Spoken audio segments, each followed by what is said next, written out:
ಆಕಾಶವಾಣಿ ವಾರ್ತೆಗಳು ಓದುತ್ತಿರುವವರು ಜ್ಯೋತಿ ಕೆಪಿ. ಮುಖ್ಯಾಂಶಗಳು: ಇಂದು ಸಶಸ್ತ್ರ ಪಡೆಗಳ ಧ್ವಜ ದಿನಾಚರಣೆ. ಸ್ವಯಂ ಪ್ರೇರಣೆಯಿಂದ ಸಶಸ್ತ್ರ ಪಡೆಗಳ ನಿಧಿಗೆ ದೇಣಿಗೆ ನೀಡುವಂತೆ ಜನತೆಗೆ ಉಪರಾಷ್ಟ್ರಪತಿ ಪ್ರಧಾನಿ ಮನವಿ.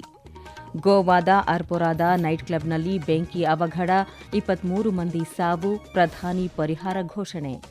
ಕೃತಕ ಬುದ್ದಿಮತ್ತೆ ಪ್ರತಿಯೊಂದು ಕ್ಷೇತ್ರಕ್ಕೂ ಅವಿಭಾಜ್ಯ ಅಂಗ, ಭಾರತೀಯ ಗಗನಯಾತ್ರಿ ಶುಭಾಂಶು ಶುಕ್ಲಾ ಅಭಿಮತ. ಫಿಫಾ ಫುಟ್ಬಾಲ್ ವಿಶ್ವಕಪ್ 2026 ವೇಳಾಪಟ್ಟಿ ಬಿಡುಗಡೆ ಮಾಡಿದ ಅಂತಾರಾಷ್ಟ್ರೀಯ ಅಸೋಸಿಯೇಷನ್ ಫುಟ್ಬಾಲ್ ಒಕ್ಕೂಟ. ವಾರ್ತೆಗಳ ವಿವರ. ಇಂದು ಸಶಸ್ತ್ರ ಪಡೆಗಳ ಧ್ವಜ ದಿನಾಚರಣೆ.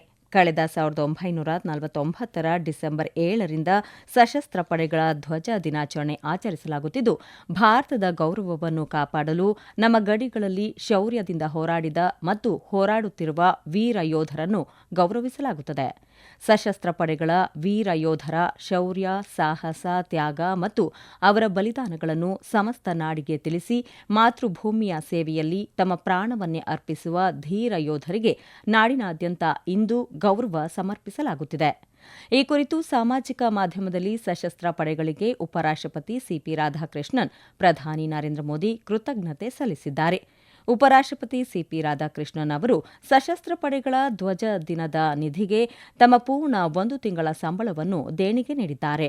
ಎಲ್ಲ ನಾಗರಿಕರು ಸಶಸ್ತ್ರ ಪಡೆಗಳ ಧ್ವಜ ದಿನದ ನಿಧಿಗೆ ಸ್ವಯಂ ಪ್ರೇರಣೆಯಿಂದ ದೇಣಿಗೆ ನೀಡುವ ಮೂಲಕ ರಾಷ್ಟ್ರದ ಸೈನಿಕರು, ಹುತಾತ್ಮರು ಮತ್ತು ಅವರ ಕುಟುಂಬಗಳಿಗೆ ಸಾಮೂಹಿಕವಾಗಿ ಕೃತಜ್ಞತೆಯನ್ನು ವ್ಯಕ್ತಪಡಿಸುವಂತೆ ಉಪರಾಷ್ಟ್ರಪತಿ ಅವರು ಮನವಿ ಮಾಡಿದ್ದಾರೆ.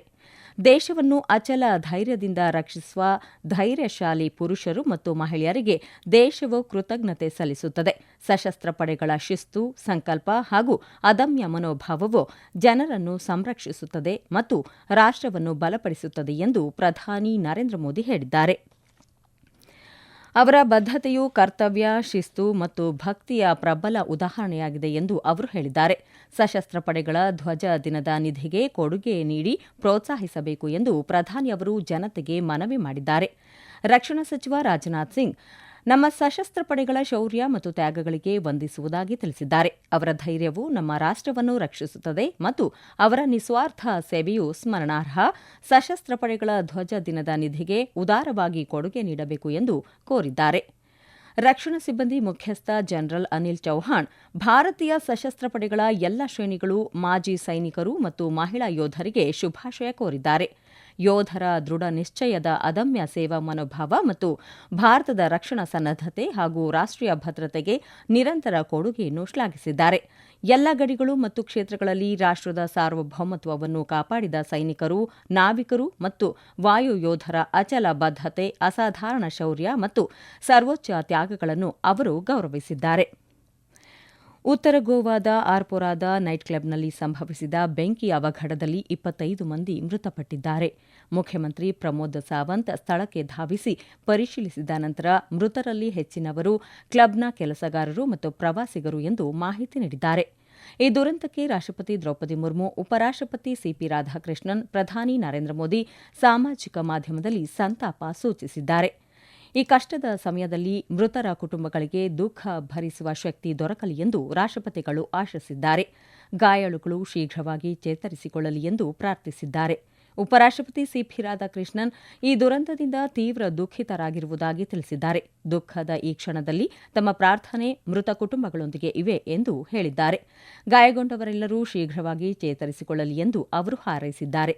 ಈ ನಡುವೆ ಪ್ರಧಾನಿ ನರೇಂದ್ರ ಮೋದಿ ಗೋವಾ ಮುಖ್ಯಮಂತ್ರಿ ಡಾ ಪ್ರಮೋದ್ ಸಾವಂತ್ ಅವರೊಂದಿಗೆ ಪರಿಸ್ಥಿತಿಯ ಬಗ್ಗೆ ಮಾಹಿತಿ ಪಡೆದಿದ್ದು, ಗೋವಾ ಸರ್ಕಾರವು ಸಂತ್ರಸ್ತರಿಗೆ ಸಾಧ್ಯವಿರುವ ಎಲ್ಲ ಸಹಾಯವನ್ನು ನೀಡುತ್ತಿದೆ ಎಂದು ತಿಳಿಸಿದ್ದಾರೆ.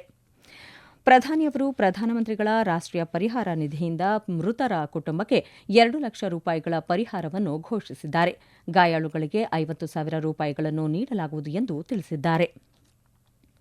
ಉಪರಾಷ್ಟ್ರಪತಿ ಸಿಪಿ ರಾಧಾಕೃಷ್ಣನ್ ಅವರು ಇಂದು ಹರಿಯಾಣದ ಗುರುಗ್ರಾಮದಲ್ಲಿ ಬ್ರಹ್ಮಕುಮಾರಿಯವರ ಓಂ ಶಾಂತಿ ಆಶ್ರಯಧಾಮ ಕೇಂದ್ರದ ಬೆಳ್ಳಿ ಮಹೋತ್ಸವ ಆಚರಣೆಯ ಔಪಚಾರಿಕ ಆರಂಭವನ್ನು ಗುರುತಿಸುವ ರಜತ್ ರಶ್ಮಿಯಾನ್ ಕಾರ್ಯಕ್ರಮ ಉದ್ಘಾಟಿಸಿದರು. ಈ ಸಂದರ್ಭದಲ್ಲಿ ಮಾತನಾಡಿದ ಉಪರಾಷ್ಟ್ರಪತಿ, ಬ್ರಹ್ಮಕುಮಾರಿಯರು ಧ್ಯಾನದ ಶಕ್ತಿಯ ಮೂಲಕ ಮನಸ್ಸು, ವಿಶ್ವ ಮತ್ತು ಸ್ವಯಂ ಬಗ್ಗೆ ಆಳವಾದ ಸತ್ಯಗಳನ್ನು ಬಹಿರಂಗಪಡಿಸಿದ್ದಾರೆ. ಅವರ ನಿರಂತರ ಪ್ರಯತ್ನಗಳು ಭಾರತ ಮತ್ತು ಪ್ರಪಂಚದಾದ್ಯಂತದ ಅಸಂಖ್ಯಾತ ಅನ್ವೇಷಕರಿಗೆ ಪ್ರೇಕ್ಷಕರಿಗೆ ಶಾಂತಿ, ಶುದ್ಧತೆ ಮತ್ತು ಆಧ್ಯಾತ್ಮಿಕ ಜಾಗೃತಿಯನ್ನು ತಂದಿವೆ ಎಂದು ಅವರು ಹೇಳಿದರು. ಈ ವಾರ್ತೆಗಳನ್ನು ಆಕಾಶವಾಣಿಯಿಂದ ಕೇಳುತ್ತಿದ್ದೀರಿ.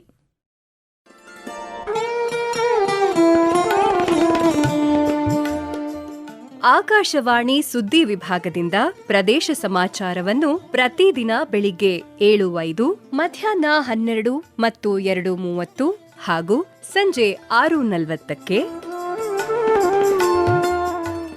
ರಾಷ್ಟ್ರೀಯ ವಾರ್ತೆಗಳನ್ನು ಬೆಳಿಗ್ಗೆ 7:35, ಮಧ್ಯಾಹ್ನ 1:10 ಹಾಗೂ ಸಂಜೆ 7:35ಕ್ಕೆ ಪ್ರಸಾರ ಮಾಡಲಾಗುತ್ತದೆ.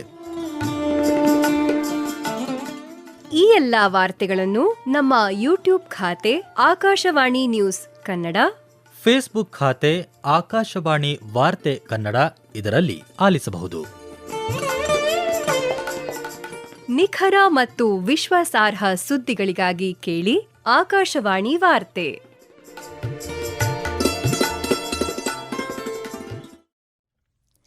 ಭಾರತೀಯ ಗಗನಯಾತ್ರಿ ಮತ್ತು ಭಾರತೀಯ ವಾಯುಪಡೆಯ ಗ್ರೂಪ್ ಕ್ಯಾಪ್ಟನ್ ಶುಭಾಂಶು ಶುಕ್ಲಾ ಇಂದು ಕೃತಕ ಬುದ್ದಿಮತ್ತೆ ಪ್ರಗತಿಯ ಪ್ರತಿಯೊಂದು ಕ್ಷೇತ್ರಕ್ಕೂ ಅವಿಭಾಜ್ಯ ಅಂಗವಾಗಿದೆ ಎಂದು ಹೇಳಿದ್ದಾರೆ. ನವದೆಹಲಿಯಲ್ಲಿ ನಡೆದ ಭಾರತದ ಮೊದಲ ನಗರ ಕೇಂದ್ರಿತ ಎಐ ಇನ್ನೋವೇಷನ್ ಎಂಜಿನ್ ದೆಹಲಿ ಕೃತಕ ಬುದ್ದಿಮತ್ತೆ ಗ್ರೈಂಡ್ ಅನ್ನು ಉದ್ದೇಶಿಸಿ ಮಾತನಾಡಿದ ಅವರು, ಕೃತಕ ಬುದ್ದಿಮತ್ತೆ ಪ್ರತಿಯೊಂದು ಹಂತದಲ್ಲಿ ಪ್ರಗತಿ ಸಾಧಿಸಿದ್ದು, ಇದು ವಿಷಯಗಳನ್ನು ಗ್ರಹಿಸುವ ಒಂದು ಸಾಧನವಾಗಿದೆ ಮತ್ತು ವ್ಯಾಪಕವಾಗಿ ಬಳಸಲಾಗುತ್ತಿದೆ ಎಂದು ತಿಳಿಸಿದ್ದಾರೆ. ವಿಕಸಿತ ಭಾರತ 2047ರ ಕನಸನ್ನು ನನಸಾಗಿಸಲು ಇದು ಪ್ರಮುಖ ಹೆಜ್ಜೆ ಎಂದು ಅವರು ಹೇಳಿದ್ದಾರೆ. AI is a tool to do things, tool to accomplish things, whether it is Earth observation, whether it is conducting science on station, whether it is reducing the workload on the astronauts. Everywhere AI is being used extensively now. India should be second to none in application of advanced technologies for the benefit of society. And I think this is where we are standing even today. ಚುನಾವಣಾ ಆಯೋಗವು ನಡೆಸುತ್ತಿರುವ ಮತದಾರರ ಪಟ್ಟಿ ವಿಶೇಷ ತೀವ್ರ ಪರಿಷ್ಕರಣೆ ಕಾರ್ಯವು ಉತ್ತರ ಪ್ರದೇಶದಲ್ಲಿ ವೇಗವಾಗಿ ಪ್ರಗತಿಯಲ್ಲಿದೆ. ರಾಜ್ಯದ 91,000ಕ್ಕೂ ಹೆಚ್ಚು ಮತಗಟ್ಟೆಗಳಲ್ಲಿ ಮತದಾರರ ಪಟ್ಟಿ ವಿಶೇಷ ತೀವ್ರ ಪರಿಷ್ಕರಣೆ 100% ಕೆಲಸ ಪೂರ್ಣಗೊಂಡಿದೆ ಎಂದು ಮುಖ್ಯ ಚುನಾವಣಾ ಅಧಿಕಾರಿ ನವದೀಪ್ ರಿನ್ವಾ ಹೇಳಿದ್ದಾರೆ. ಮತದಾರರ ಪಟ್ಟಿ ವಿಶೇಷ ತೀವ್ರ ಪರಿಷ್ಕರಣೆ ಕೆಲಸವನ್ನು ಪೂರ್ಣಗೊಳಿಸಲು ಬೂತ್ ಮಟ್ಟದ ಅಧಿಕಾರಿಗಳಿಗೆ ಸಂಪೂರ್ಣವಾಗಿ ಸಹಕರಿಸುವಂತೆ ಅವರು ನಿರ್ದೇಶನ ನೀಡಿದ್ದಾರೆ. ವಿಶೇಷ ತೀವ್ರ ಪರಿಷ್ಕರಣೆ ಕಾರ್ಯಕ್ರಮದ ಪ್ರತಿಯೊಂದು ಹಂತವನ್ನು ನಿರಂತರವಾಗಿ ಮೇಲ್ವಿಚಾರಣೆ ಮಾಡಲು ಮತ್ತು ಚುನಾವಣಾ ಆಯೋಗ ಹೊರಡಿಸಿದ ಮಾರ್ಗಸೂಚಿಗಳೊಂದಿಗೆ 100% ಅನುಸರಣೆಯನ್ನು ಖಚಿತಪಡಿಸಿಕೊಳ್ಳಲು ಅವರು ಅಧಿಕಾರಿಗಳಿಗೆ ಸೂಚನೆ ನೀಡಿದ್ದಾರೆ. ಈ ನಡುವೆ ಮತದಾರರ ಪಟ್ಟಿಯ ವಿಶೇಷ ತೀವ್ರ ಪರಿಷ್ಕರಣೆ 2ನೇ ಹಂತವು ಮಧ್ಯಪ್ರದೇಶದಲ್ಲಿಯೂ ವೇಗವಾಗಿ ಪ್ರಗತಿಯಲ್ಲಿದೆ. ಯುನೈಟೆಡ್ ಸ್ಟೇಟ್ಸ್, ಕೆನಡಾ ಮತ್ತು ಮೆಕ್ಸಿಕೋದಲ್ಲಿ ನಡೆಯಲಿರುವ 48 ತಂಡಗಳ ವಿಸ್ತೃತ ಪಂದ್ಯಾವಳಿಗಾಗಿ ಗುಂಪುಗಳನ್ನು ಅಂತಿಮಗೊಳಿಸಿದ ಒಂದು ದಿನದ ನಂತರ ಅಂತಾರಾಷ್ಟೀಯ ಅಸೋಸಿಯೇಷನ್ ಫುಟ್ಬಾಲ್ ಒಕ್ಕೂಟ ಫಿಫಾ 2026ರ ವಿಶ್ವಕಪ್ನ ಸಂಪೂರ್ಣ ಪಂದ್ಯ ವೇಳಾಪಟ್ಟಿಯನ್ನು ಬಿಡುಗಡೆ ಮಾಡಿದೆ. 104 ಪಂದ್ಯಗಳ ಪಂದ್ಯಾವಳಿ ಜೂನ್ 11ರಂದು ಮೆಕ್ಸಿಕೋ ನಗರದಲ್ಲಿ ಮೆಕ್ಸಿಕೋ ಮತ್ತು ದಕ್ಷಿಣ ಆಫ್ರಿಕಾ ನಡುವೆ ಪ್ರಾರಂಭವಾಗಲಿದೆ. ಹಾಲಿ ಚಾಂಪಿಯನ್ ಅರ್ಜೆಂಟೀನಾ ಜೂನ್ 16ರಂದು ಅಲ್ಜೀರಿಯಾ ವಿರುದ್ಧ ಆಟವಾಡಲಿದೆ. ಫೈನಲ್ ಜುಲೈ 19ರಂದು ನ್ಯೂಜೆರ್ಸಿಯ ಮೆಟ್ ಲೈಫ್ ಕ್ರೀಡಾಂಗಣದಲ್ಲಿ ನಡೆಯಲಿದೆ. ಕೆನಡಾ ಮತ್ತು ಮೆಕ್ಸಿಕೋದಲ್ಲಿ ತಲಾ 13 ಪಂದ್ಯಗಳೊಂದಿಗೆ ಯುನೈಟೆಡ್ ಸ್ಟೇಟ್ಸ್ನಲ್ಲಿ ಒಟ್ಟು 78 ಪಂದ್ಯಗಳನ್ನು ಆಯೋಜಿಸಲಾಗುವುದು. ಭಾರತ ತಂಡವು 3 ಹಾಕಿ ಪಂದ್ಯಗಳ ಸರಣಿಯ ದಕ್ಷಿಣ ಆಫ್ರಿಕಾ ಪ್ರವಾಸದ ಮೊದಲ ಪಂದ್ಯದಲ್ಲಿ ಕೇಪ್ಟೌನ್ನ ಸ್ಟೆಲೆನ್ ಬೋಷ್ನಲ್ಲಿಂದು ದಕ್ಷಿಣ ಆಫ್ರಿಕಾ ತಂಡದ ವಿರುದ್ಧ ಸೆಣಸಲಿದೆ. ಈ ಪಂದ್ಯವು ಭಾರತೀಯ ಕಾಲಮಾನ ರಾತ್ರಿ 8:30ಕ್ಕೆ ಆರಂಭವಾಗಲಿದೆ. ಪಶ್ಚಿಮ ಕೇಪ್ನಲ್ಲಿ ಇಂದು ಹಾಗೂ ಇದೇ 9 ಮತ್ತು 10ರಂದು ಪಂದ್ಯಗಳು ನಡೆಯಲಿವೆ. ಭಾರತ ಪ್ರಸ್ತುತ ವಿಶ್ವ ಶ್ರೇಯಾಂಕದಲ್ಲಿ 7ನೇ ಸ್ಥಾನದಲ್ಲಿದ್ದರೆ ದಕ್ಷಿಣ ಆಫ್ರಿಕಾ 12ನೇ ಸ್ಥಾನದಲ್ಲಿದೆ.